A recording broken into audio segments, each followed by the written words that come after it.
하나님께 주신 말씀 마태복음 19장 23절부터 30절입니다. 신약성경 32쪽입니다. 마태복음 19장 23절부터 30절입니다. 예수께서 제자들에게 이르시되 내가 진실로 너희에게 이르노니 부자는 천국에 들어가기가 어려우니라.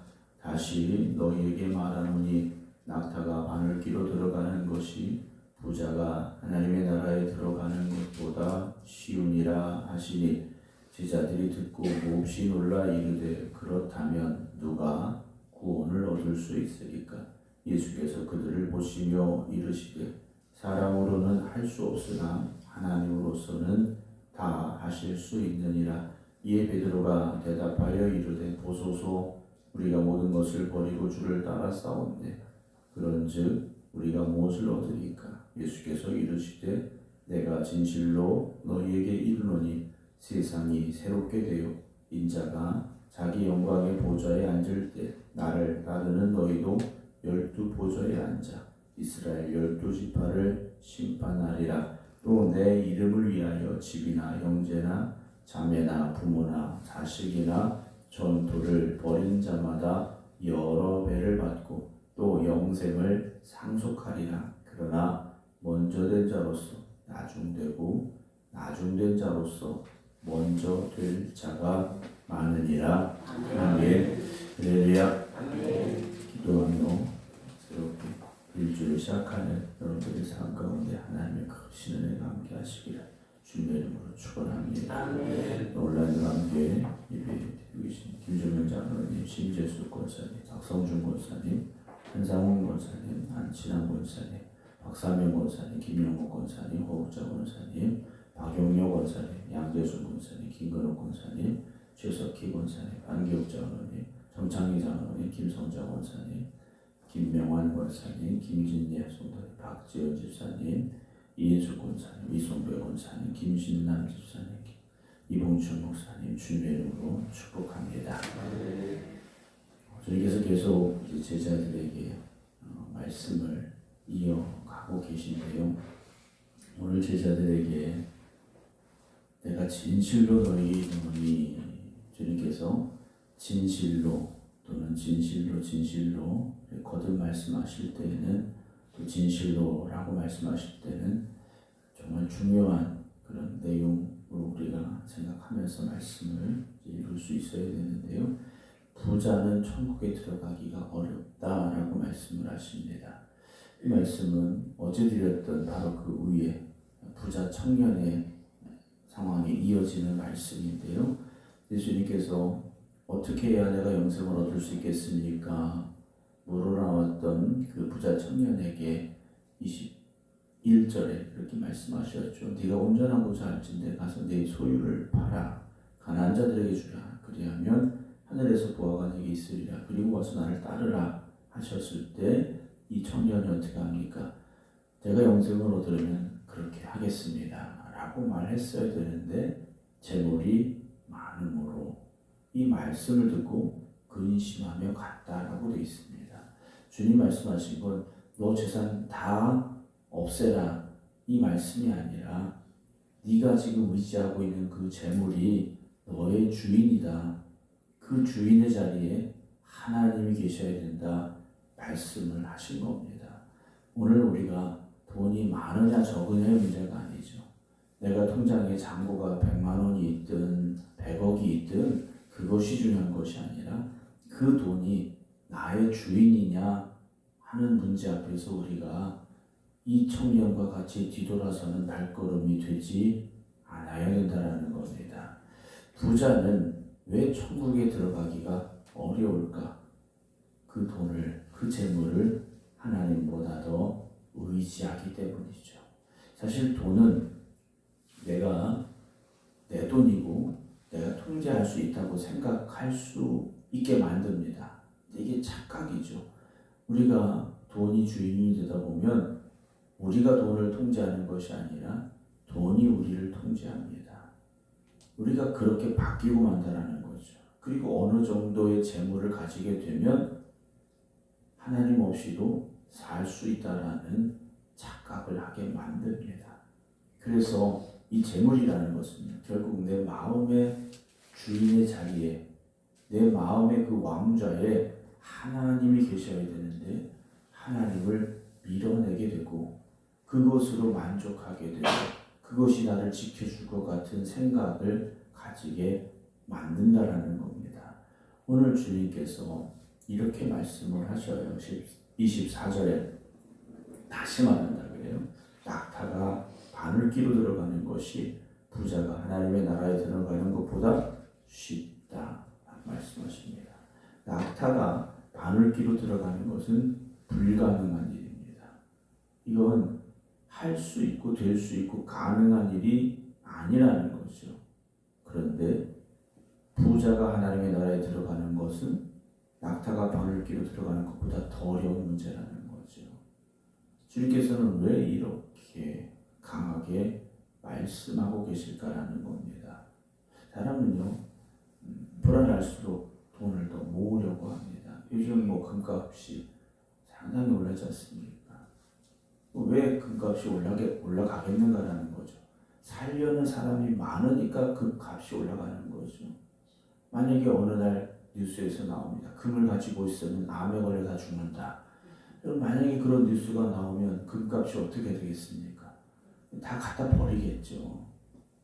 근데 그렇지 않기 때문에 금을 살려는 사람이 자꾸 많아지고, 그럼 왜 살려는 사람이 많습니까? 국제적으로 경기가 좋지 않지 않습니까? 뭔가 안전한 자산이 필요하다는 거예요. 돈은 가치가 변하는데 금은 어쨌든 그렇지 않다라는 생각을 가지고 있지 않습니까?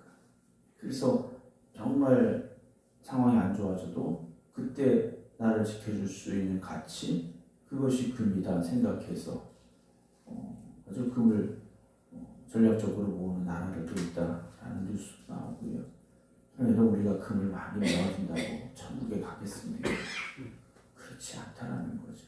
우리가 삶을 살아가면서 어떤 도움은 될 수 있겠죠. 그러나 그것이 천국에 가는 길은 아니다라는 거죠.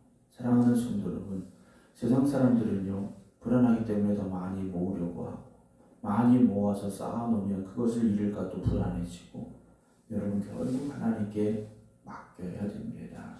우리의 삶을 하나님께 맡기시기 바랍니다. 그래서 낙타가 바늘기로 들어가는 것이 부자가 하나님의 나라에 들어가는 것보다 쉽다. 주님 말씀을 하고 계시죠. 25절에 제자들이 듣고 몹시 놀랐어요. 왜냐하면 이 당시에 부자라는 건 하나님이 주신 축복입니다. 하나님 주신 축복이라고 생각을 했는데, 왜냐하면 부자들이 구제도 하고 나름대로 어떤 일들, 좋은 일들을 많이 했기 때문에. 그런데 제자들이 예수님의 말씀을 듣고 놀랐어요. 그렇다면 누가 구원을 얻을 수 있습니까? 예수님, 그렇다면 누가 구원 얻을 수 있습니까? 깜짝 놀라서 물은 겁니다. 주님께서 26절에 제자들에게 말씀해 주십니다. 사람으로는 할 수 없으나 하나님으로서는 다 하실 수 있다. 여러분, 구원의 문제는 사람의 힘으로 되는 게 아니라는 겁니다. 우리가 복음성가 예전에 불렀지, 돈으로도 못 가요. 지식으로 못 가요. 이것으로 못 가고 저것으로 못 가고. 이것은 우리가 다 삶 속에서 볼 수 있고 할 수 있고 능력이라고 생각하는 것들이에요. 근데 그것으로 구원받는 것이 아니라는 겁니다. 구원은 인간의 능력으로 가능한 문제가 아닙니다.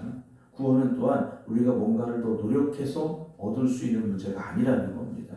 구원은 하나님의 역사하심, 하나님의 은혜입니다. 어제 탕자의 비유에서도 우리가 말씀을 드렸지 않습니까? 이 탕자가 아버지의 아들로서의 그 자리를 회복하는 데 필요했던 게 뭡니까? 돈을 많이 벌어와서 다시 아들의 자리에 올라간 겁니까? 어떤 좋은 대학을 나오고 박사학위를 받아서 아들의 자리에 다시 회복이 됐습니까? 단지 아버지 집으로 돌아왔다라는 것 때문에 이 아들은요, 모든 것이 회복이 됐지 않습니까? 아버지의 아들로서의 자리에 서게 되지 않습니까? 여러분, 이것이 누가 한 겁니까? 아버지가 한 거지 않습니까? 아들이 한 게 아니라는 거예요. 구원은 우리가 하는 게 아니라 하나님이 하시는 겁니다. 그것이 은혜라는 거죠. 구원은 전적인 하나님의 은혜입니다. 우리가 돈이 많다고 구원받을 수 있는 게 아니죠. 우리가 어떤 윤리적이고 도덕적인 삶을 살아서 구원받을 수 있는 게 아니라는 겁니다. 여러분, 교회는요, 완전한 사람이 모이는 곳이 아니다라고 말씀을 드렸습니다.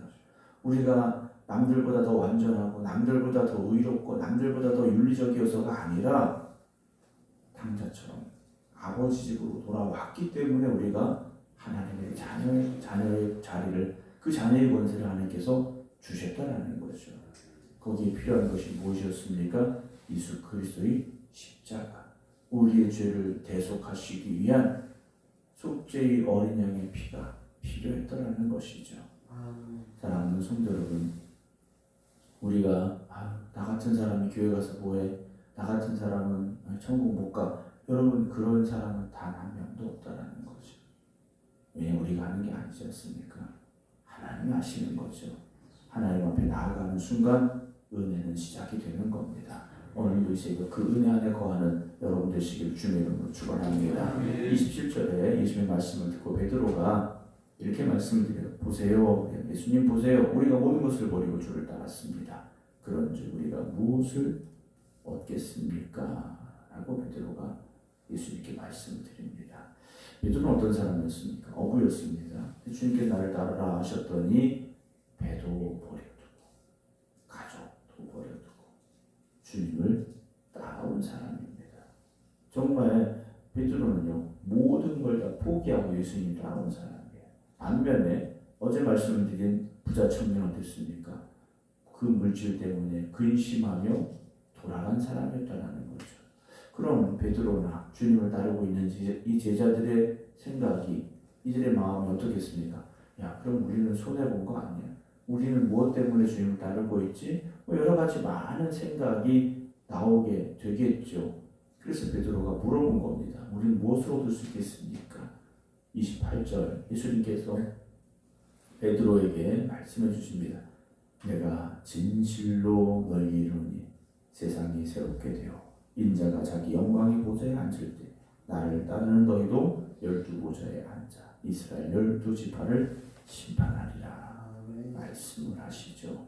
물론 이 제자들이 심판의 자리에 선다라는 말씀은 아닙니다. 천국에 주님 곁에 앉는 자들이 된다라고 그들에게 말씀해 주고 계십니다. 주님을 따라가는 길은 현재는, 오늘의 삶에는, 현실에서는 손해보는 것처럼 보일 수 있습니다. 그리고 진짜 손해보며 가야 될 수도 있습니다. 여러분, 우리가 주님 앞에 바로 서려면 손해봐야 될 상황들이 자꾸 생깁니다. 주님 때문에 손해봐야 되고, 주님 때문에 속상해야 되고, 주님 때문에 가슴 아파야 되고, 주님 때문에 눈물을 흘려야 될 때가 있습니다. 여러분, 그런 거 난 싫어 하면 우리 주님 길을 따라갈 수 없습니다. 그 길 가야 되죠. 부름받아 나서면 우리가 어디든지 가겠습니다. 우리가 그 고난의 자리에도 우리가 설 수 있게 서야 됩니다라는 고백을 우리가 해야 된다는 거죠. 주님께서 이렇게 마지막 29절 30절 말씀을 하십니다. 또 내 이름을 위하여 집이나 형제나 자매나 부모나 자식이나 전토를 벌인 자마다 여러 배를 받고 또 영생을 상속하리라 라고 말씀하십니다. 이 말씀은 제자들에게 너네가 버린 것보다 더 많이 얻을 수 있다, 단지 그런 의미의 말씀이 아니라는 거죠. 여러분, 우리가 교회 공동체 안에서 더 많은 가족을 만나게 되고 더 많은 기쁨을 누리게 되고 더 많은 사랑을 받으며 살아가는 삶이 되어지지 않습니까? 천국에 가면 얼마나 더 큰 은혜가 있겠습니까? 얼마나 더 큰 사랑이 있고 얼마나 더 큰 기쁨이 있겠습니까? 여러분, 천국을 소망하시기 바랍니다. 영생을 상속하리라 라고 말씀하시죠. 우리가 예수 그리스도를 믿고 오늘도 주님의 뒤를 따라가는 것은 다른 거 아닙니다. 영생을 위해 나아가는 삶이라는 거죠. 하나님의 나라를 향해 나아가는 우리의 소망이 있기 때문에 오늘도 우리는 이 길을 걸어가고 있음을 기억하시기 바랍니다. 그래서 그러나 먼저 된 자로서 나중되고 나중된 자로서 먼저 될 자가 있다, 이 정도가 아니라 많다라고 말씀을 하십니다. 베드로가 우리는 뭘 얻을 수 있겠습니까? 라고 물었는데 주님께서는요, 먼저 된 자가 나중되고 나중된 자가 먼저 될 자가 많다라고 말씀을 하십니다. 포도원의 비유를 보면 아침 일찍 6시에 온 일꾼도 있고 오후 5시에 온 일꾼도 있습니다. 근데 포도원 주인이 품삯을 어떻게 줬느냐? 늦게 온 사람부터 하루에 품삯을 똑같이 줬다는 거죠. 우리는 내가 이만큼 했으니까 더 많은 것을 받을 수 있고, 저 사람은 나보다 적게 했으니까 저 사람은 적게 받을 것이고 라고 생각을 합니다. 그러나 구원의 은혜는 똑같이 주십니다. 더 많이 했거나 적게 했거나 구원의 은혜는 똑같이 주시는 거예요. 아니 그럼 더 많이 할 필요 없네. 여러분 그렇게 생각하지 마십시오. 그러다 보면 어떻게 되겠습니까? 먼저 됐는데 나중 될 수 있습니다. 사랑하는 성도 여러분, 끝까지 변함없는 믿음과 열심을 가지고 하나님의 나라에 가기를 주님의 이름으로 축원합니다. 왜냐하면 은혜를 고백할 수 있는 사람은 변하지 않습니다. 십자가의 은혜를 날마다 고백하며 살아가는 사람은 변할 수가 없습니다. 그런데 그 은혜를 잃어버리는 순간 우리는 어떻게 됩니까? 자기 공로를 내세우게 되고 나의 행위를 내세우게 되고, 그러다 보면 꼭 문제가 생기게 되더라는 거죠. 오늘 저와 여러분 모두가 다 어떻게 여기까지 왔느냐? 하나님의 은혜로 왔습니다. 그리고 앞으로도 하나님의 은혜로 살아가야 됩니다. 주님 부르시는 그날까지 이제 그 십자가의 은혜만 바라보시고 하나님의 나라를 향해 나아가는 우리 모두가 되기를 주님의 이름으로 축원합니다. 기도하겠습니다. 사순절 11번째 예물 안금의 본성을 드립니다. 기도하며 간구함으로 감사함으로 드리오니 하나님 기쁘게 받으시고 응답하여 주시옵소서. 사순절을 보내는 저희들 오늘도 깨어 이 성전에 또 각자의 기도의 자리에 있습니다. 하나님을 바라봅니다. 천국을 바라봅니다. 주님의 십자가를 바라봅니다. 오늘 저희들이 세상을 바라보지 아니하게 하시고 세상의 물질을 의지하지 아니하게 하시고 주님만 바라보게 하여 주시옵소서. 오늘 우리가 주님의 은혜로 여기까지 왔음을 고백합니다. 그 은혜를 잃지 않는 저희를 되게 하시고 날마다 그 은혜에 합당하게 또 그 은혜에 감사함으로 살아가는 저희들 되게 하여 주시옵소서. 기도하며 또 한 주간을 시작하게 하시니 감사합니다. 우리의 힘과 능력으로 살아갈 수 없기에 주님을 의지하며 주님이 나의 힘이 되시기를 간절히 고백하며 이 시간 하나님 앞에 나아가는 저들을 붙잡아 주시옵시사 이번 한 주간도 믿음의 길을 걸어가게 하시고 그 믿음으로 승리하게 하여 주시옵소서. 이제는 우리 주 예수 그리스도의 은혜와 아버지 하나님의 무한하신 사랑하심과 성령님의 감동 감화 역사하심이 오늘도 깨어 기도드리는 모든 성도들 위해 이제부터 영원토록 함께 하시기를 간절히 축원하옵나이다. 아멘.